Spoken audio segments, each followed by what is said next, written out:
I'm genuinely clueless in the kitchen. Actually clueless. But in one short month, the crazy thing I've learned is it's not skill that makes cooking feel manageable for a kitchen idiot like me. Skill comes with reps. It's certainty. Create enough of it and even someone like me shows up to the stove every single day. 10 tools gave me that certainty, and best of all, none of them are expensive. Tool 1, laser thermometer. Because at this beginner stage, I'm way too intimidated to cook with cast iron, which means I'm using non-stick, but also I'm using the objectively worst kind of cooktop, a glass-surfaced radiant electric one, which means it's slow to heat up and cannot reduce heat easily either. So with a non-stick, I gotta make sure I keep it within the safe temperature limit, to not overheat the non-stick coating that only becomes dangerous at about 500 degrees Fahrenheit. This laser thermometer has been the single biggest confidence sustainer for me. I leave it right up here above my range hood, point it at the pan surface, pull the trigger, get the number, that's it. And with my cheat sheets that tell me what temperature to get to at each step of cooking, it's just a trigger pull to know exactly when the surface is ready before the protein goes in. I mean, salmon would be something I'd either way undercook or way overcook. And now it's freaking perfect every time, and I now realize for a clueless cook, removing temperature guesswork isn't an upgrade, it's the foundation of the entire game, and in fact, starting here set the tone for everything else because once I realized the right tool could replace cooking instincts I didn't have yet, I started looking at the apprehension of messing up in the kitchen completely differently. Tool 2, a dedicated steamer. Pot base, steamer basket, glass lid. Check this out.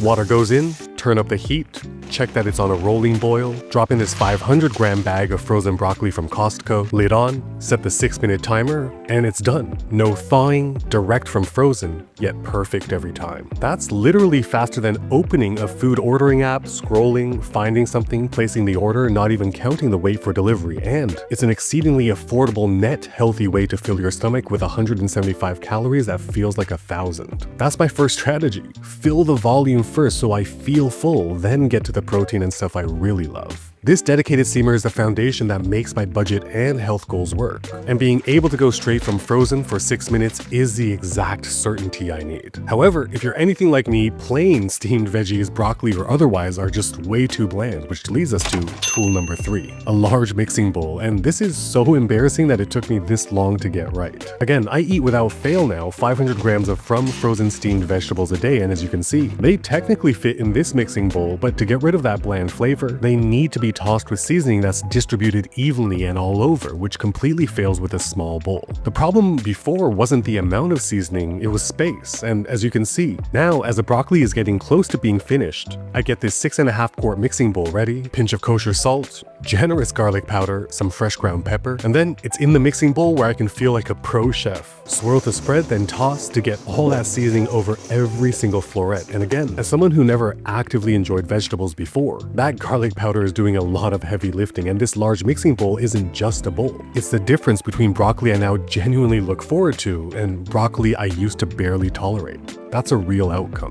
Yet this leads us to tool number 4, this dual pot lid and tool rest combo. You see, at peak complexity, and I want to be clear, my peak complexity is not even complex. I'm running 2 things simultaneously. Braising ground beef in one pan, steaming broccoli in another. 2 pots, 2 lids, both need to come off at some point while I'm doing something else with my hands. Before this, I was holding a hot lid in one hand while trying to manage the other pan, or putting a lid haphazardly on the counter, dripping condensation everywhere. It sounds minor, but it's the minor things that always made me not want to cook. As you saw, this is a 2-slot lid holder with a removable drain tray at the bottom. Both lids on my absolute most complex days have a dedicated home. Not only does condensation drip into the tray, even potential hand tools can rest there too, and critically, the tray lifts out easily, goes in the sink, done. 1 object, 3 problems, no thinking required. And speaking of no thinking required, tool 5 are silicone trivets. And these things remove so much under the surface anxiety I didn't even realize I had. I now have 4 of these things. 2 near the stove, 2 flanking the sink. So when I have my steamer and pot coming off the stove, there's a confident resting place for each. Essentially, when anything hot needs to land, pot, pan, bowl, there's always a surface waiting for it. No more moments of, wait, is this gonna destroy my countertop? And best of all, they're so easy to wash, which generally leaves my countertop spotless. 4 trivets, basically invisible until they're exactly what you need. And speaking of silicone, tool 6 are silicone hand tools in general. I've got a few of these things, and as someone who's clueless in the kitchen, they provide complete certainty. Heat resistant beyond any of my use cases, non-damaging, especially with my paranoia of my non-stick pan. They themselves are pretty much indestructible, and look, I know they are not exciting, but like most of life's actual most impactful things, their impact compounds quietly, day after day. When it comes to size and shape, this widest one I own is used to break apart my ground beef from its brick, but also, since salmon cooked skin down wants to curl up the moment it hits a hot pan, this wide one pressing down for 20 seconds eliminates that. These tongs are so I can pick up my daily steamed vegetables, but critically, give me good grip to shake off excess moisture before going into that seasoning bowl. For me, over the past month, having the right sizes, the right shapes with rapid access, removes the endless tiny friction points from processes that need to have as little friction as possible.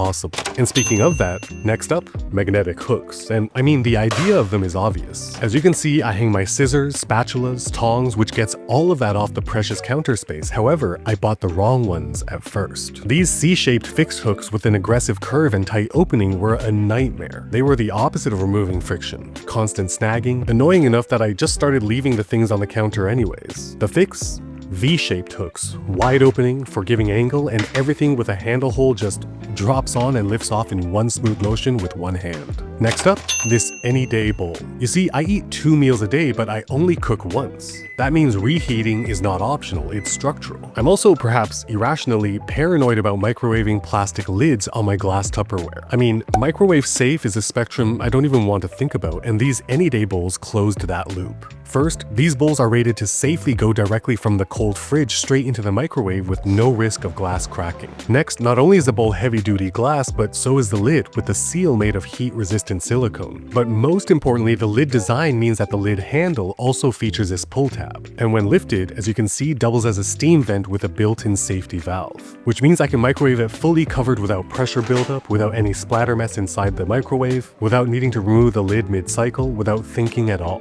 That's 2 paranoia loops, 2 extra steps, both gone. But of course, a part of cooking is cleaning, and the next tool is this countertop broom squeegee dustpan combo. Mini messes in the kitchen used to have a disproportionate cognitive weight. A bit of salt here, dusted protein powder on the counter, a few stray broccoli bits after tossing in the big bowl. Not enough mess to justify getting out the full cleaning kit, but too much to ignore. This package, as you can see, is not only super compact, self-contained, and self-standing, so it takes up no real countertop real estate, but also has both a squeegee end for a small spill and silicone at the lip of the dustpan to really confidently seal against your surface, so everything gets swept inside. And so now, mess occurs, 5-second sweep, dump in the trash, done. The activation energy dropped from ugh to nothing. I know, it's a small thing, but it's also a very real effect. And the next tool, also related to cleaning, is so weird, but hear me out. It's these. Drain strainers with tiny holes punched right through, and the net effect is wild. You see, before this I was trapped between the awful worlds of these and these. I mean, this mesh one would obviously trap stuff, but even if it was just a little bit, made it behave more like a drain plug, causing all the dirty water to take forever to drain down. And both of these were tough and gross to clean, but these ones, they still trap everything like the mesh ones, but for some reason, I mean, as you can see, with it full of those broccoli bits, there's zero water flow restriction,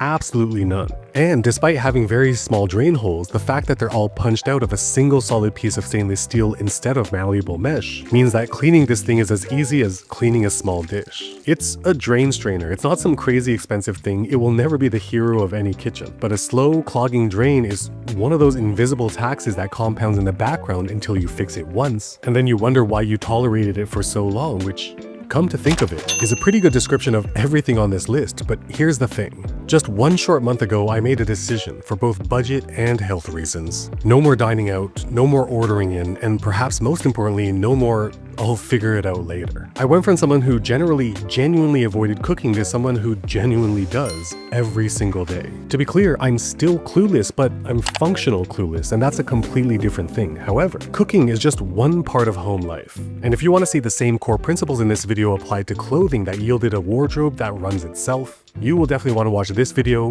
right up here. If you're feeling lucky though, this video down here is the one for you. I'll leave them both on screen for a few seconds so you can choose which one to watch next, but while you're deciding if you got value, consider subscribing and hitting that bell so you'll be notified the moment new videos just like this one drops.